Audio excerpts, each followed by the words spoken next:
Olá para você que acompanha as redes sociais do Instituto Global. Estamos começando mais um programa Casos e Cases, que leva até você informações a respeito do ESG, ambiental, social e governança, sempre trazendo convidados com assuntos importantes. Nós já falamos aqui de hidrogênio verde, mas nós vamos repetir o tema por causa de uma questão muito importante, que foi aprovado na semana passada o marco regulatório para a produção de hidrogênio de baixa emissão de carbono e que determina incentivos fiscais e financeiros para o setor. Essa aprovação aconteceu no Senado Federal. Como o texto sofreu algumas alterações, vai voltar para a Câmara para um novo debate, mas a expectativa é que também passe por lá. Tudo indica que não deveremos ter novas ou significativas alterações, então em breve este texto deve começar a valer, vai depois para uma fase de regulamentação. No Brasil tudo demora um pouquinho, mas deve sair. E para falar sobre esse assunto, nós estamos aqui com Leandro Borgo, ele que é presidente do Conselho de Administração da Associação Brasileira de Hidrogênio e Amônia Verdes, a BAV que fala, né? A base. Seja muito bem-vindo, Leandro, ao nosso podcast. Obrigado por atender o pedido aqui do Instituto Global. Eu que agradeço, William, é um prazer discutir o tema, cada vez mais quente, né?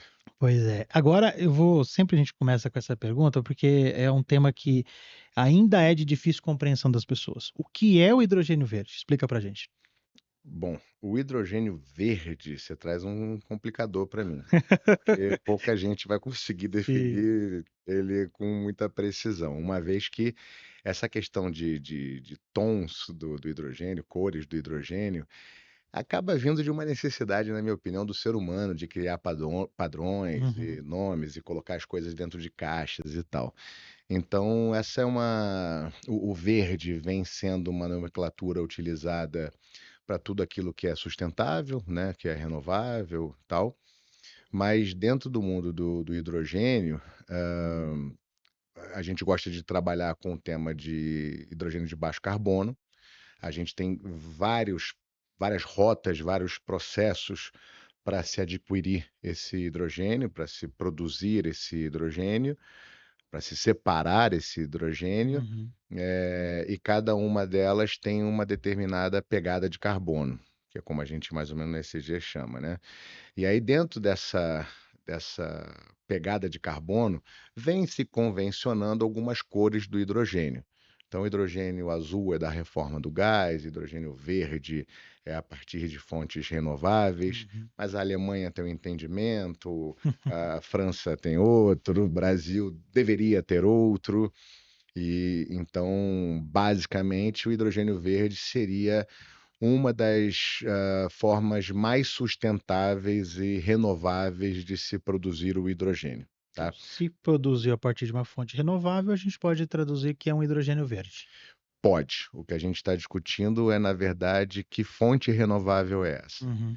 Hidrelétrica vai ser uma fonte renovável? Que hidrelétrica? Uma PCH que não tem reservatório, fio Sim. d'água, né? Ou seja, o que vem a montante desce a jusante do rio. Uhum. Ah, uma hidrelétrica com reservatório já feita há muito tempo vai ser considerada energia verde.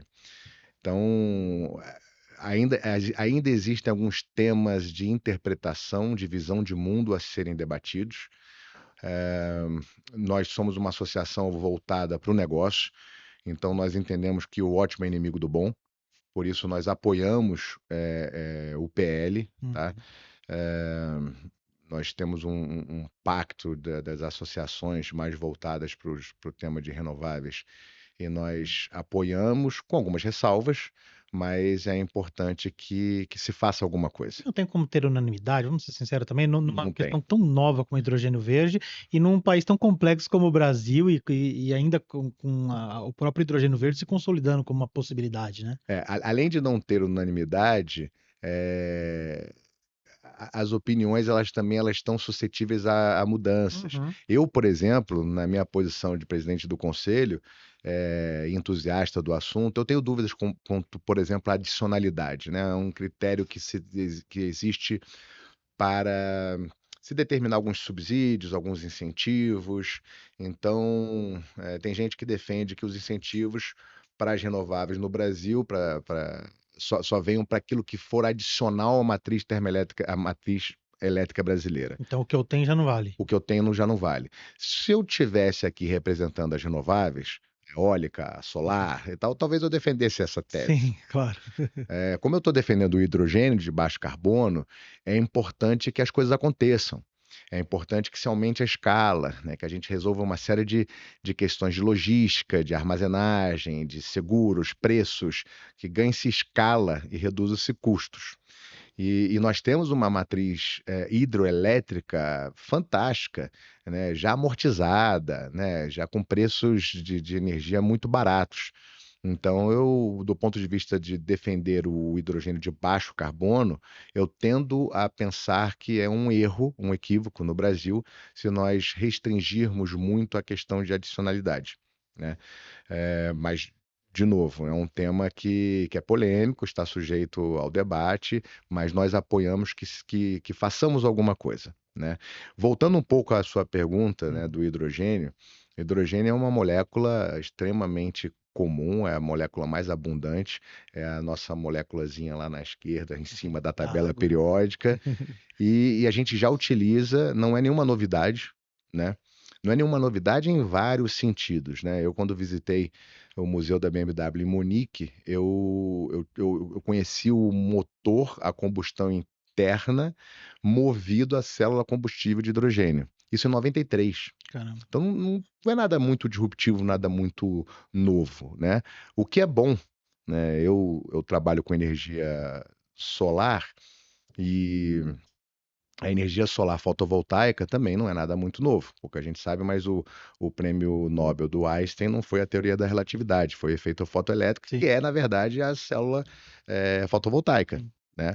Existiam outras centenas de rotas tecnológicas para se utilizar a energia do sol e transformar em energia elétrica Uhum. de troughs com concentração de energia num tubo que passava óleo, de concentração numa torre de sal com vários espelhos em volta, parabólicas. Você tinha uma série de, mesmo tecnologias super avançadas de filme fino. Uhum. Teve um grande IPO na época, 2008, se eu não me engano, de uma empresa chamada First Solar. Ela conseguia produzir muita energia mesmo com temperaturas muito altas.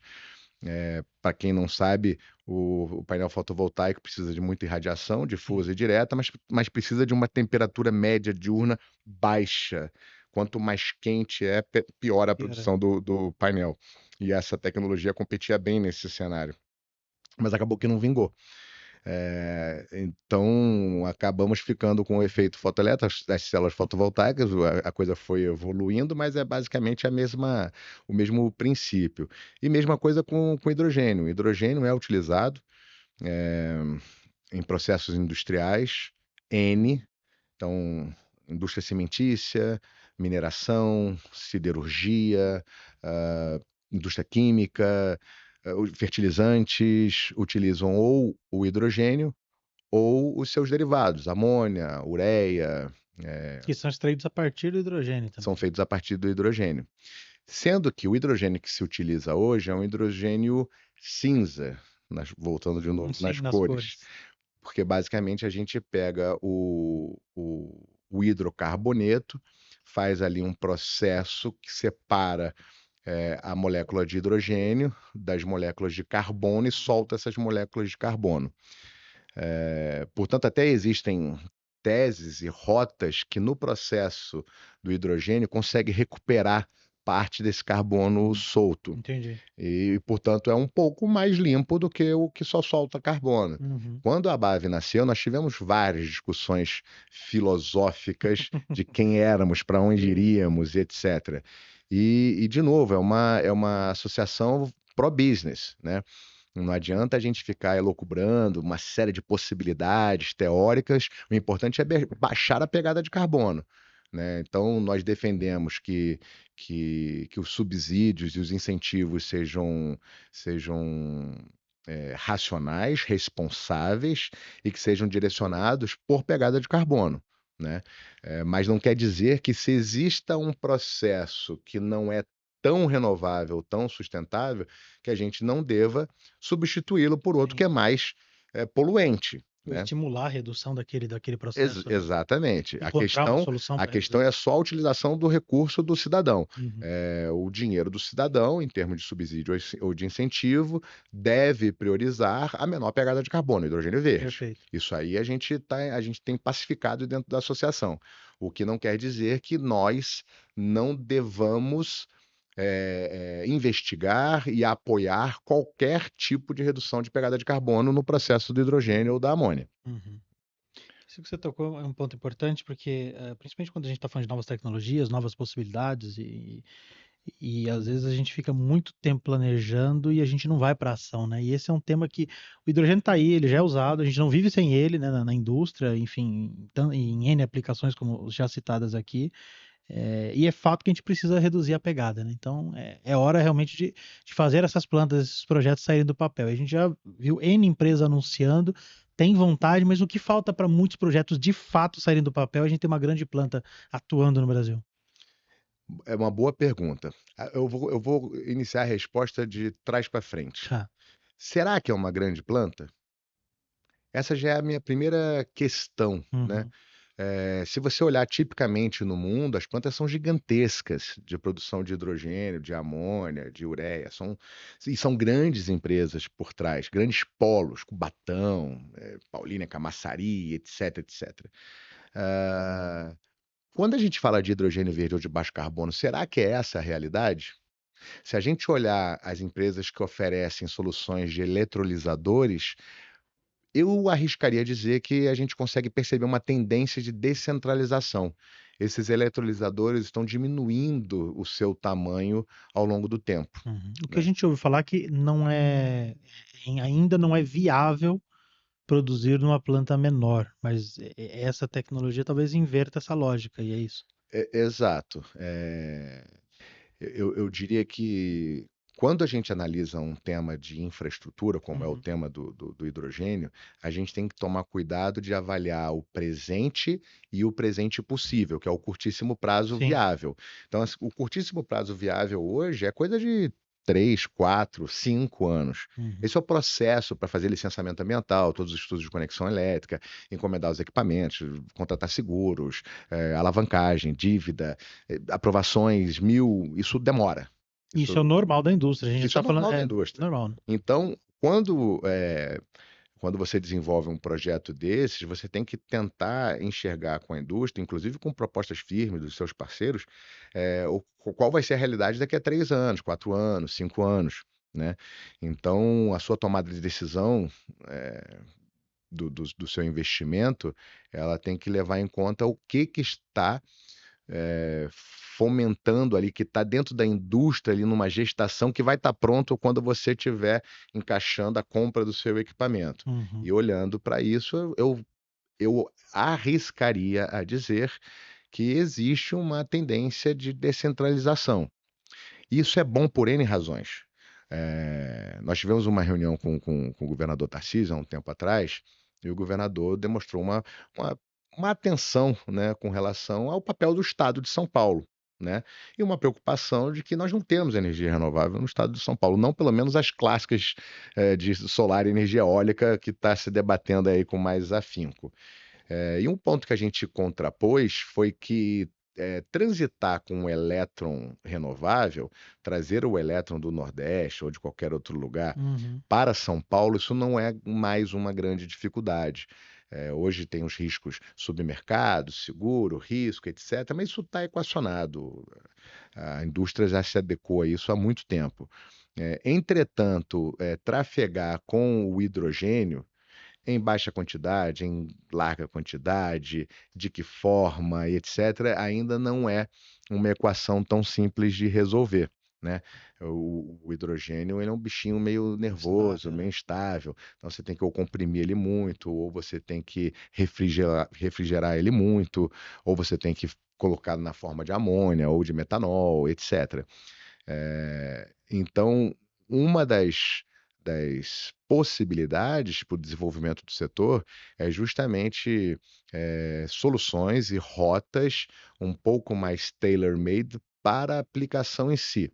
Então, o Centro-Oeste provavelmente, Centro-Oeste, talvez Sul, vai desenvolver plantas para atender o mercado de fertilizantes, o Sudeste para atender o mercado de processos industriais, no Nordeste, talvez encostado ali no litoral para exportação. Enfim, e aí para cada uma dessas realidades, eu acho que vão ter que ser feitas contas mais bem feitas Uhum. do que se fez até então, né? Até Até então, o processo de decisão era um pouco mais simples. Basicamente, você tinha poucas indústrias que o faziam, uhum. poucas indústrias que conheciam esse setor, mas hoje a coisa está se desdobrando um pouco. E quando você fala dessa divisão por atividade econômica, vamos dizer assim, né, por regionalismos que a gente conhece bem, né, do Brasil, é uma acomodação, acho que natural da própria indústria. Ela vai procurar o seu caminho, né?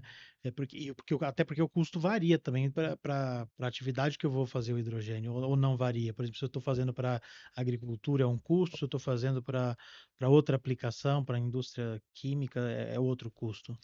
Eu diria que não. O custo para produzir o hidrogênio ele é o mesmo, independente de para qual finalidade. Mas você tem vocações regionais, como você Uhum. mesmo falou. Então, São Paulo tem cana, tem biomassa, Sim. tem etanol. Isso pode fazer diferença no desenvolvimento das soluções, né? Está muito próximo da indústria, né, consumidora. Então, todas essas questões ainda não estão muito claras. Quando você senta numa grande empresa com um executivo padrão, e você vai discutir o processo de tomada de decisão, por exemplo, no investimento de uma planta de hidrogênio, de amônia, hoje você não vai ter as respostas, né? Falta de termo de referência para licenciamento ambiental, Uhum. a clareza de incentivo, enquadramento fiscal ou mesmo demanda. A ABAV defende muito que se pense na demanda. Foi um pleito que nós fizemos também com alguns Tem governadores. estudo sobre demanda? Não, É. pouco se fala de demanda. Está todo mundo falando da oferta do Aham. hidrogênio e não tem ninguém olhando pela Quem perspectiva da quer de fato? demanda, porque pode ser a grande solução. Sei lá, pega uma indústria qualquer, dessas elétrica intensiva, ou até pega uma Gerdau, uma CSN, e olha a estrutura de custos dela. Quanto que Uhum. representa hoje o que eles consomem de hidrogênio? Sei lá, representa 0,2% do custo. Bom, e quanto que custaria se fosse para comprar hidrogênio verde? Esse hidrogênio verde é muito mais caro, é 5 vezes mais caro, tá? Então ele sai de 0,2 e vai para 1% Sim. na estrutura de custos dele. Será que o município, o estado, o governo federal não conseguiria fazer algum pacote para que esse cara começasse a substituir o seu consumo de hidrogênio cinza por um hidrogênio de menor pegada de carbono? Uhum. Então, acho que boa parte da solução do setor vai estar em olhar e fomentar a demanda. Porque se também não tiver ajuda do Estado, a gente nunca vai ter a escala que é o que vai fazer o preço baixar, né? Eu acredito muito no papel do setor privado. O setor Uhum. privado, ele tem que alocar seu capital e tem que aceitar correr risco. Mesmo num país onde a energia limpa ela já é tão estabelecida, você acha que a indústria brasileira, o setor privado, tá de fato olhando com essa percepção da importância do hidrogênio verde ou a gente precisa despertar isso ainda? Eu acho que a gente já despertou, está Uhum. sendo discutido, muitas cabeças brilhantes, empresas bem estruturadas estão pensando em soluções. Entretanto, a coisa não é tão simples. Dando um passinho atrás, que é uma confusão que eu acho que levou o governo federal a, a dar uma suavizada no tema, Uhum. deu uma esmorecida no tema. De onde eu acho que veio esse hype de hidrogênio verde? Uhum. Eu tenho uma teoria. Nós lá na BAV, nós discutimos filosofias A e nós origem. temos umas teorias. E a gente acha que tem a ver com algumas questões. O início da guerra da Ucrânia, Sim, então o medo da Europa de de ficar fertilizante. exposto a fertilizante e a custo de energia do gás russo, somado a uma cada vez melhor dominada cadeia de controle do hidrogênio, seja com amônia, seja com metanol, etc., para armazenamento, transporte, etc. E há um excedente de energia renovável. A energia renovável ela é uma energia estocástica. Você vai ter energia eólica quando tiver vento. Você vai ter energia solar quando tiver sol. Lembrando da nossa querida presidenta, que não se não estoca se vento. E estoca ela vento. estava certa. Ela quis dizer que não se estoca energia eólica, Exato. né? E é verdade. Então, a Europa investiu bastante em energia renovável nas últimas décadas. Invariavelmente, existe em algum momento que você tem muita energia renovável e você faz o que com ela hoje? Você aterra, ou você trava a produção, mas você desperdiça Sim. recurso. Uhum. E se a gente está falando que 95% do custo de operação e manutenção de um eletrolisador é energia, ou por aí, a gente está dizendo que seria o momento de produzir hidrogênio verde e deixar ele armazenado. Sim. Porque, Ele é armazenado. porque vai faltar gás da Rússia, vai faltar fertilizante. Então a gente tem que pegar essa energia que está custando para a gente zero e utilizar no processo. Então a soma desses fatores criou esse hype nos últimos anos de hidrogênio verde. Tá? Mas repare, a gente está falando no hidrogênio meio que como um vetor energético. Isso trouxe a indústria do setor de energia, que no Brasil a gente separa de energia de óleo e gás e energia elétrica, mas no mundo é uma coisa só, trouxe para essa discussão. Mas, na verdade, o hidrogênio ele é utilizado em uma série de processos industriais e superpoluentes. É uma indústria poluente por conta do processo do hidrocarboneto. Sim. Ele é base para fertilizante nitrogenado, né, que é uma grande revolução no setor agrícola. Então, na minha opinião, o hype surge majoritariamente de temas de vetor energético, mas, na minha opinião, nós deveremos assistir à revolução do hidrogênio verde, começando por processos industriais e fertilizantes. Então, o processo de esverdeamento da nossa indústria, de reindustrialização verde, esse processo, o hidrogênio vai ter um papel E importante. para a gente aqui no Brasil faz muito sentido, né? Faz total País sentido. completamente agrícola, né? Faz total sentido. E aí eu acho que a sociedade tem que ficar atenta para que os seus formuladores de política pública reflitam com prudência, né, o quanto que a sociedade vai investir nessa ou naquela decisão, né? Então, eu costumo dizer que, assim, quando eu vejo um projeto gigantesco de energia eólica offshore para produzir hidrogênio verde, para exportar e tal, eu, eu sou fã, eu sou entusiasta, estudei, acho muito bacana o assunto e tal. Agora, vai ter dinheiro do cidadão para bancar essa história toda? Então eu diria que tem que ter muito cuidado com isso, Uhum. né? Se for equity próprio dessas multinacionais bilionárias, eu vou bater palma. O risco é delas, né? Mas se o BNDES colocar dinheiro subsidiado, se a gente tiver equity nisso, se o cidadão botar dinheiro de alguma maneira nisso, eu acho que a discussão tem que ser um pouco mais profunda. Eu acho que, na minha opinião, tem coisas melhores para a gente fazer no primeiro momento para destravar o crescimento do mercado de hidrogênio. E isso não afasta proposições, mesmo para o setor energético, como vetor do hidrogênio como vetor energético. Então, na ABAV, nós temos algumas ações propositivas. O que é isso? Dá para fazer agora, não vamos mais ficar discutindo tanto. São ações que a gente acredita que já podem ser implementadas. Uma delas é em conjunto com a Associação Brasileira de Geração Termoelétrica, que eu, como sou de renováveis, sempre foi um antagonista às minhas Sim. ideias, e nós temos uma pauta em conjunto. A gente tem 4,5 gigawatts de termoelétricas a gás vencendo os contratos em 2027. Caramba. Nós já investigamos todas as questões técnicas e é possível misturar um percentual que pode chegar a 20% de hidrogênio de baixo carbono, até mesmo verde, nessas termoelétricas com gás para queimar.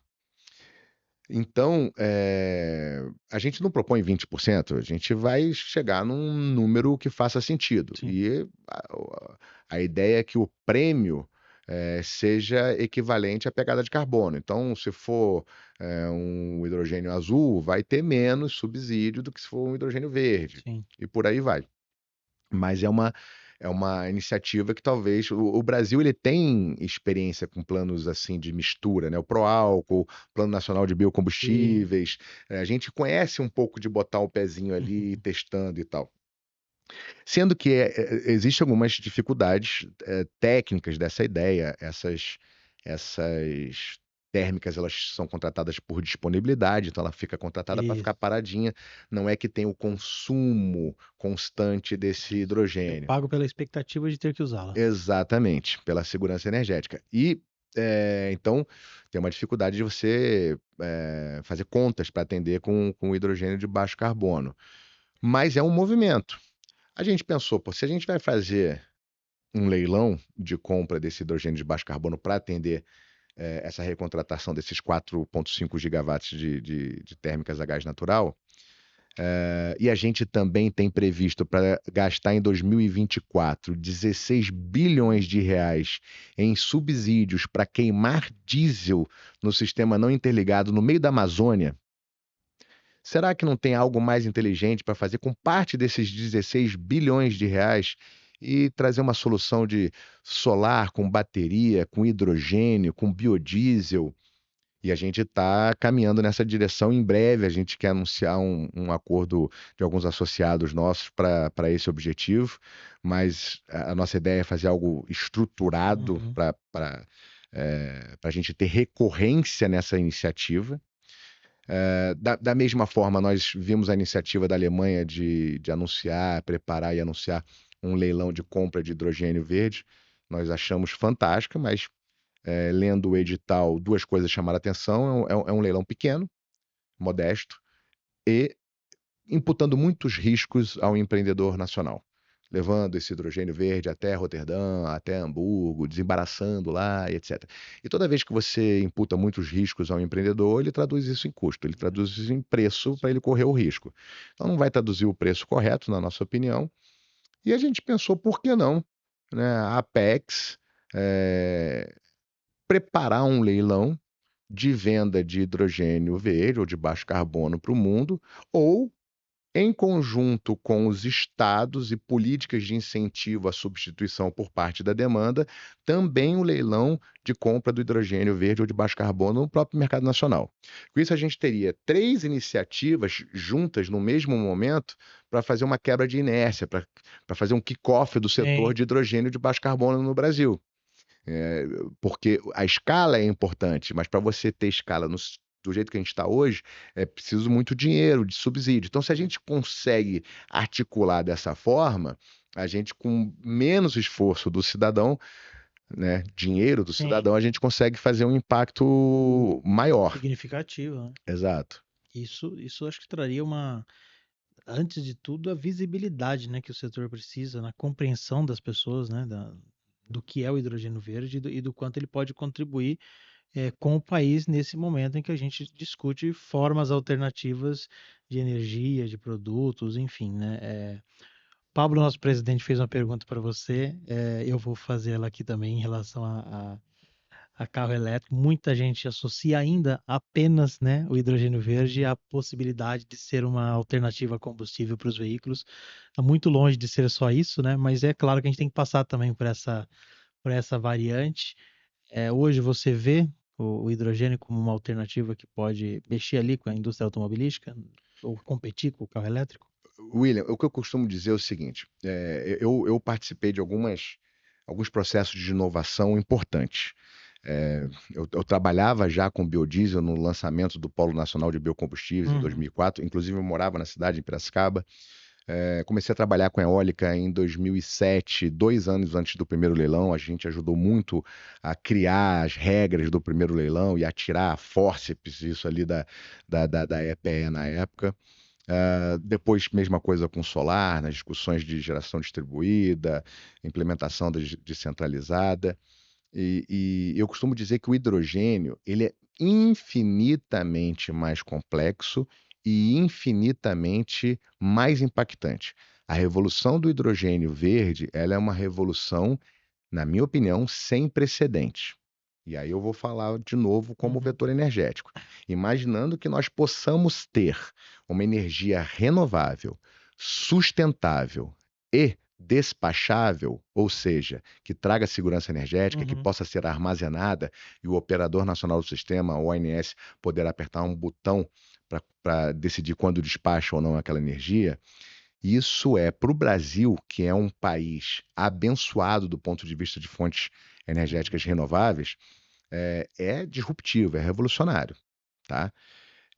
Para além disso, sabendo que o hidrogênio, a amônia, a ureia, faz parte de uma indústria extremamente poluente, que atende a outras indústrias que utilizam essas matérias-primas em seus processos industriais. O poder de carbonização disso é gigantesco, gigantesco. Tudo isso acontecendo vai favorecer a célula combustível, que, como eu falei, não tem nenhuma novidade. Desde 93 que eu visitei o museu lá da BMW com isso. Agora, o curtíssimo prazo, numa indústria tão complexa e tão pesada, é muito tempo. Isso não vai acontecer, na minha opinião, antes de uma década. Até porque elas estão rebolando para dar conta da eletrificação, né? Porque muitas outras empresas que já nasceram na eletrificação estão tomando o mercado de empresas tradicionais, né?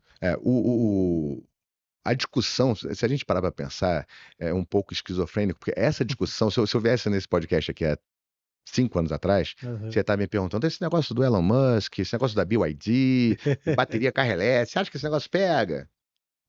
Todas as previsões que foram feitas foram subdimensionadas. O próprio Elon foi surpreendido, tem uma fala dele falando da BYD, falou assim, esses caras aí nunca vão chegar, aí ano passado perdeu para eles. Pois é, pois é. Então, assim, eu costumo brincar que onde a gente está, né, tem 2, 3 famílias aqui que estão pensando, talvez não estão fazendo nada, mas estão pensando em ir lá na BYD, ver quanto é que está o carro, ver essa tal de aval, ver o Toyota, comprar o recarregador, porque meu prédio, o condomínio está discutindo colocar um. Essa coisa está muito em pauta.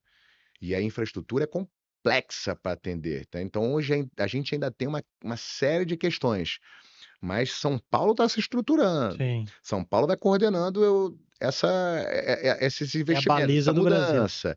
Isso vai chegar, isso já chegou, está acontecendo, está ongoing. Então, eu não acho que a célula combustível de hidrogênio para motor de combustão interna no setor automotivo vai acontecer antes do setor elétrico, da eletrificação do setor automotivo. Eu acho que primeiro acho que todos nós vamos ter carro elétrico, ou boa parte, e quando alguém começar a pensar em comprar um célula, e aí vai ser a mesma discussão. Pô, você vai comprar carro célula combustível, cara, só tem um posto lá em São Paulo, no final da Marginal, né? Mas eu passo sempre por lá. Tem um amigo que fala assim, é injeção carburada. Eu já vi essa briga no passado. É isso aí. Exatamente. Eu como sou do setor de inovação, a gente sempre estuda uma curva que é chamada curva S, né? Que costumo dar o exemplo que, sei lá, 15 anos atrás, estava todo mundo sentado aqui de BlackBerry. Todos os executivos, todo mundo era BlackBerry, né? E aí chegou um determinado momento, você teve a reunião, o pessoal botou em cima dele, você com um telefone diferente da Apple. Sem botão. Era do computador, empresa de computador, de Apple sem botão, que negócio estranho, cara.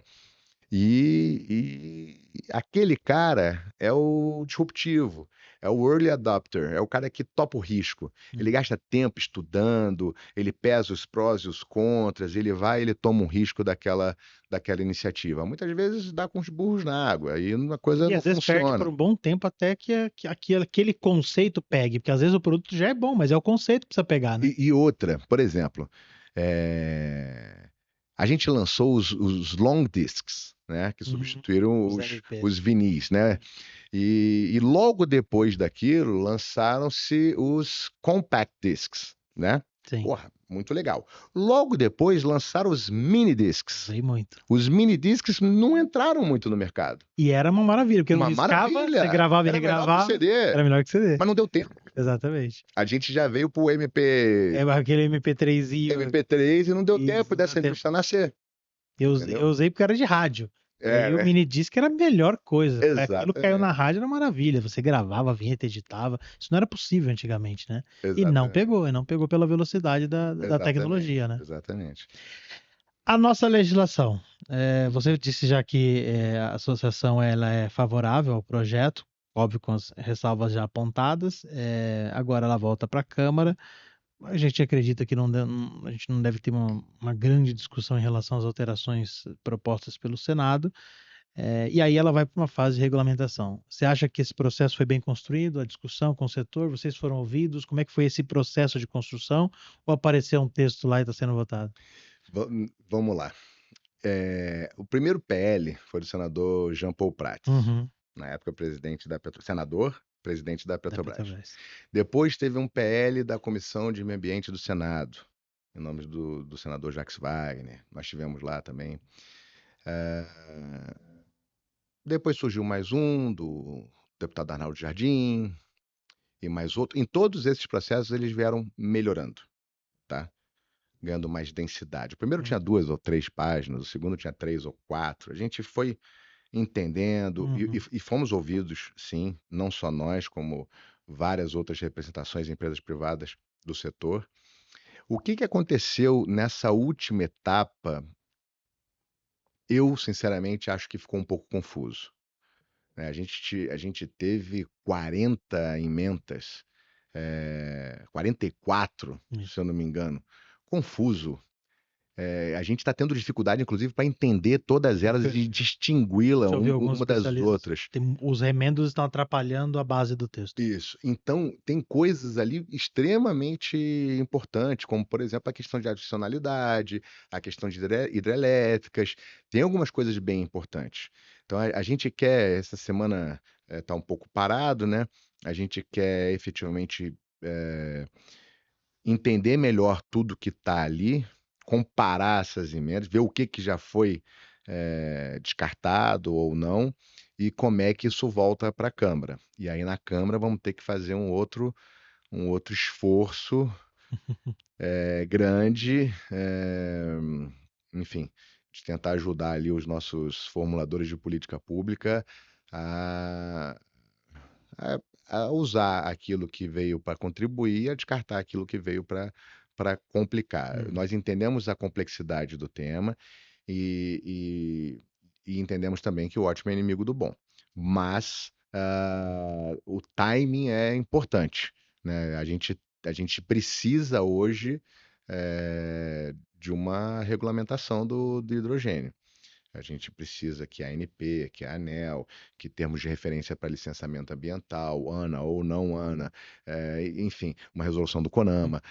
Existe uma série de questões que estão esperando a, a, Aprovação. a regulamentação do hidrogênio verde ou de baixo E carbono. mesmo a aprovação, depois tem aquela fase de regulamentação que pode trazer muitas novidades, né? Mesmo o texto tendo ali um norte, é a regulamentação que vai determinar mesmo os caminhos que a indústria vai seguir, né? Sim.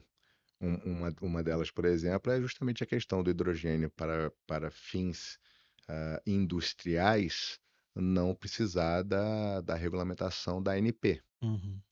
O hidrogênio para vetor energético, aí sim seria regulamentado pela ANP. Separar pela aplicação do hidrogênio. É. O hidrogênio verde ele trouxe uma complexidade para o Brasil, uma vez que tanto a ANEEL quanto a Mistura, ANP poderiam regulamentar, né? e não tá certo quem que vai cuidar. Eu acho que vai ser ANP. A Quer dizer, NP. vai ser ANP. Por lobby ou por justiça Olha, eu, técnica? eu vou te falar, quando a gente começou essa discussão, a gente teve várias ponderações. Aham. Tem umas engraçadas que marcam. Teve um cara que falou, meu amigo, que ele falou, pô, mas a gente vai botar a ANP para regulamentar isso, seria a mesma coisa que botar o lobo para tomar conta do galinheiro. Pois é. As petroleiras estão todas ali e tal. E eu falei, cara, é engraçado. Exatamente. Por outro lado, assim, é um gás, entendeu? É um gás inflamável, é um combustível. Não tinha como você fugir muito da É. regulamentação, pelo menos não do ponto de vista mais lógico, né? E a própria agência, as agências, nós tivemos com ambas, até para nos ajudar a definir a nossa pauta, porque para a gente também não Não estava tem muito verdade claro. absoluta mesmo, Não. não tem, né. E a ANP se demonstrou mais aberta, entendendo melhor que essa atribuição seria dela, e a Uhum. ANEEL também entendendo que isso não competia a eles. Mas é isso, trouxe esse nível de discussão. Bom, eu queria muito agradecer, Leandro, aqui pela sua presença. É importantíssimo que a gente discuta esse assunto, que a gente leve ele a público, que as pessoas entendam os processos, a complexidade, e entenda também que nós estamos falando aqui de algo que não muda e não acontece do dia para a noite, né, mas em algum momento precisa começar, né, e é importante que todos nós participemos das discussões na medida do possível. Queria agradecer a sua presença aqui, a associação também, né, pela disponibilidade de tempo e de compartilhar com a gente esse conhecimento que foi tão importante. Imagina, eu, em nome da ABAV, que gostaríamos de agradecer e reforçar que esse é parte do nosso papel, tanto dar visibilidade, voz, quanto trazer education, conteúdo, debate, discussão. Uhum. Estamos aqui, sempre à disposição. Muito bem. Conversamos então com Leandro Borgo, presidente da associação do Conselho, né, de Administração da Associação Brasileira de Hidrogênio e Amônia Verdes, podcast mais um que esclarece e fala sobre hidrogênio verde, do quanto ele pode ajudar a nossa economia, ajudar o nosso planeta, ajudar o Brasil a se desenvolver, enfim, tem muita coisa boa que o hidrogênio vai nos proporcionar seguramente, e claro, o hidrogênio verde nessa pauta. E você que está nos assistindo, que chegou até aqui, compartilhe esse vídeo, leve ele até alguém que não conhece do tema ou que conhece e quer se aprofundar mais. Um excelente conteúdo que o Leandro compartilhou com a gente aqui hoje. E claro, a gente volta a qualquer momento com mais informações ou com outro podcast sempre esclarecedor para você. Até a próxima.